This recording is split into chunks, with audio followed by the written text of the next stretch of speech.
Praise the lord. దేవుని పరిశుద్ధ నామమునకు మహిమ ఘనత ప్రభావము కలుగునుగాక.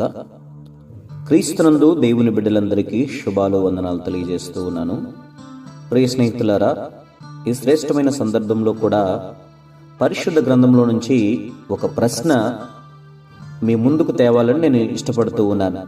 ఆ ప్రశ్నకు జవాబు కూడా ఆత్మదేవుడు మనకు సహాయం చేయబోతున్నాడు. శ్రద్ధ కలిగి వినాలని ప్రభువు పేరిట మనవి చేస్తూ ఉన్నాను. ఏంటయ్యా ఆ ప్రశ్న అంటే, ఆ కాలంలో నోవాహు బ్రతికిన కాలంలో నోవాహు చేత ఒక మనిషి శపించబడ్డాడు. ఆ మనిషి ఎవరు, ఎందుకు శపించబడ్డాడు అన్నది మీతో కూడా పంచుకోవాలని నేను ఆశపడుతూ ఉన్నాను. వాస్తవానికి నోవాహుకు 3 కుమారులు, షేము, హాము, యాపెతు. ఈ 3 యొక్క కుమారులు ఈ నోవాహు కలరు. అయితే ఒక దినాన నోవాహు వ్యవసాయం చేసే ఆ ఒక్క తోటలో ద్రాక్షాలు పండిస్తాడు. ఆ ద్రాక్ష పండిన తర్వాత అదే తోటలో ద్రాక్షరసం తాగి మత్తుడై తన గుడారంలో వస్త్రహీనుడుగా పరుండుంటాడు. అప్పుడు ఆ ప్రదేశానికి మొట్టమొదటగా వెళ్ళిన వ్యక్తి ఎవరు అయ్యా అనంటే, హాము వెళ్ళి తన తండ్రిని చూసి వస్తాడు. చూసి వెనువెంటనే వెనుదిరిగి వచ్చి తన సహోదరులైన షేము, యాపెతుకు ఈ విషయం చెప్తాడు. రేయ్, నాన్నగారు ద్రాక్షారసము తాగి మత్తుడైపోయాడు, తన శరీరం మీద వస్త్రము లేదు, అంగహీనుడిగా ఉన్నాడు అని చెప్పి తన యొక్క సహోదరులకు చెప్పడం జరిగింది. తన సహోదరులకు చెప్పిన తర్వాత వెనువెంటనే ఈ యొక్క షేము అలాగే యాపెతు ఒక వస్త్రము తీసుకొని డైరెక్ట్గా వారి తండ్రి ఉన్న గుడారంలోనికి వెళ్లకుండా వెనుదిరిగి వెళ్ళి తమ ముఖములు వెనుక వైపు త్రిప్పుకొని వెనుదిరిగి వెళ్ళి తన యొక్క తండ్రి యొక్క మొలన ఆ బట్టను కట్టి తీసుకొని వస్తారు. మరుసటి దినాన జరిగిన విషయం తండ్రి అయిన నోవాహుకు తెలుస్తూ ఉంది. ఏంటయ్యానంటే, నేను మత్తుడనై గుడారంలో పరుండి ఉన్నాను, నా ఒక్క శరీరం పైన ఏ బట్ట లేదు. అప్పుడు మొట్టమొదటగా నన్ను చూడడానికి వచ్చింది హాము అనే నా కుమారుడు. అయితే హాము చూసి నా యొక్క శరీరం పైన బట్ట లేదని తెలిసి తన యొక్క సహోదరులకు చెప్పడం జరిగింది అని ఇతను గ్రహించి తరువాత ఏం చేస్తాడంటే, కోపించి తన హృదయంలో ఇప్పుడు హాముని ఏమీ అనలేక, హాముకు 4 కుమారులు ఉంటారు.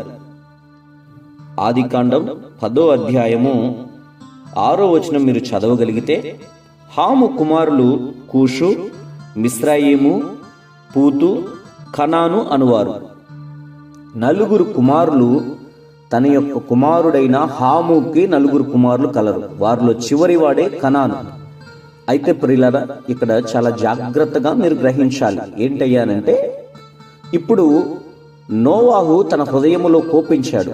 ఎందుకు అనంటే, తన కుమారుడు నేను ఒంటి మొలన ఉండడం చూసింది నా ఒక కుమారుడే. అయితే చూసిన తన కుమారుడు వెళ్ళి బట్ట తీసుకుని వచ్చి నా మొలన కప్పి ఉంటే బాగుండు, ఇతడు ఎందుకు తన సహోదరులకు చెప్పాలి అన్న ఉద్దేశంతో నోవాహు గారు కోపించారు. వెనువెంటనే ఆగ్రహులైపోయి ఇప్పుడు హాము పైన చాలా కోపం ఉంది. ఇప్పుడు వాస్తవానికైతే తప్పు చేసింది అంటే, అక్కడ తప్పు ఏంటయ్యానంటే, తన తండ్రిని బట్ట లేకుండా చూసినప్పుడు ఇతనే హాము వెళ్ళే బట్ట కప్పి ఉండవచ్చు. వాస్తవానికైతే తన సహోదరులకు చెప్పవలసిన అవసరం లేదక్కడ. కానీ హాము ఏం చేస్తాడయ్యానంటే, ఆ చూసిన ఆ దృశ్యాన్ని వెనువెంటనే తన యొక్క సహోదరులకు చెప్పడం జరుగుతూ ఉంది. వారు వెళ్ళి బట్ట కట్టడం జరుగుతుంది. అప్పుడు తండ్రి ఏమనుకున్నాడంటే, ఈ కుమారుడు హాము చూశాడు కదా, హాముయే ఆ పని చేసి ఉంటే నేను సంతోషపడి ఉండేవాణ్ణి అని తన హృదయంలో అనుకుని, ఇప్పుడు హాము ఈ పని చేయలేదు అని తన మీద కోపముతో హాముని శపించకుండా హాము యొక్క సంతానంలో వచ్చినటువంటి చివరిగా ఉన్నటువంటి కుమారుడైన కనానును అక్కడ శపించడం జరుగుతుంది. Praise the lord. ప్రియ స్నేహితులారా, జాగ్రత్తగా వినండి. తప్పు చేసింది ఎవరయ్యానంటే హాము, కానీ నోవాహు శపించింది ఎవరినయ్యానంటే కనానుని. వాస్తవం అయితే శాపము హాము పొందుకోవాలి. డైరెక్ట్గా శపించవలసిన వ్యక్తి ఎవరు అనంటే హాము. కానీ ఆ శాపము తండ్రి వలన చివరి కుమారుడైన కనానుకు ఆ శాపం దక్కింది. ఏం చెప్పాడనంటే నోవాహు కనానును శపించాడు అని మనం చూడగలము.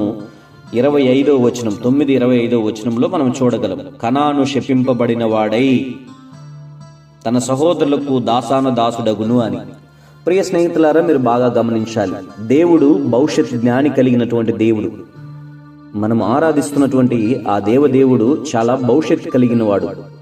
వాస్తవానికి ఆ కాలంలో నోవాహు చాలా దేవుని యందు కృప పొందినవాడు, నీతి కలిగినటువంటి వ్యక్తి. అయితే ఒక విషయంలో అతడు మత్తుడై పడినప్పుడు నిజముగా దేవుని యందు భయభక్తులు కలిగిన వాడే, నీతిని అనుసరించిన వాడే. కానీ ఆ స్థలంలో మత్తుడై పరుండి ఆ తప్పు చేసినప్పుడు దేవుడు ఎందుకో క్షమించాడు. అయితే నోవాహు మరలా ఆ మత్తు నుంచి వదిలి బయటకు వచ్చిన తర్వాత ఈ యొక్క శాపము ఎలా ఉంది అనంటే, వాస్తవానికి దైవ దృష్టితో ఈ శాపము కనానుపైకి పంపించడం జరుగుతూ ఉంది. అంటే నోవాహు శపించిన తర్వాత దేవుడు కూడా అంగీకరించాడు ఆ ప్రదేశంలో. అంటే నోవాహు యొక్క శాపము అతని యొక్క హృదయంలో నుంచి వచ్చింది కాదు, దైవ దృష్టి కలిగి ఆల్రెడీ దేవుని యొక్క ప్రేరేపణ కలిగే ఈ యొక్క నోవాహు శపించడం జరుగుతుంది. ఎందుకయ్యానంటే వాస్తవానికి కనాను నుంచి వచ్చినటువంటి వంశాలన్నీ కూడా దేవుని దృష్టిలో సరి అయినవి కాదు. హాము నుంచి కనాను వచ్చాడు.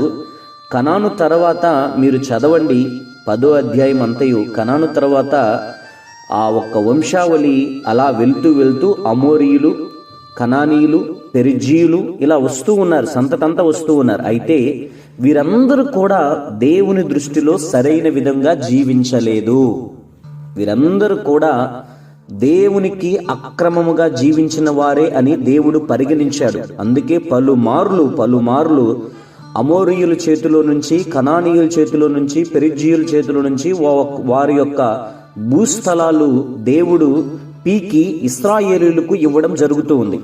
మీరు చదవచ్చు, లేవికాండం 18వ అధ్యాయం 1-3 నుంచి చదవగలిగితే వీరి యొక్క స్థితి, అంటే కనానీయులు, అలాగే పెరిజీయులు, అమోరీయులు, వీరి యొక్క స్థితి అక్కడ మనం వీరి ఏ విధంగా జీవించారు అన్నది అక్కడ రాయబడి ఉంటుంది. ప్రియ స్నేహితులారా, మీరు చాలా జాగ్రత్తగా ఈ మాటలు వినాలి. శాపం పొందింది ఒకడు, కానీ శపించబడడానికి కారణం ఒకరు. అయితే ఇక్కడ నోవాహు శపించింది ఎవరు అయినంటే తన మనవణ్ణి శపించాడు. నోవాహు మనవుడైన కనానును శపించాడు. కనాను తర్వాత తన యొక్క వంశావళి అంతయు శాపభరితంగానే మారిపోయింది. కనాను నుంచి వచ్చిన వంశమంతయు ఈ కనానీయులు, తర్వాత అమోరీయులు, పెరిజీయులు, వీరంతా కూడా దేవునికి సరి అయిన జీవితం జీవించిన వారు కాదు. వీరందరూ కూడా దేవుని దృష్టిలో అక్రమంగా జీవించిన వారే. అందుకే వారందరి యొక్క భూస్థలాలు కూడా ఇశ్రాయేలుకు ఇవ్వడం జరుగుతూ ఉంది. కాబట్టి నా ప్రియ స్నేహితులారా, క్లుప్తంగా ఈ మాటలు మీతో కూడా పంచుకుంటున్నాను, కాబట్టి జాగ్రత్తగా వినండి.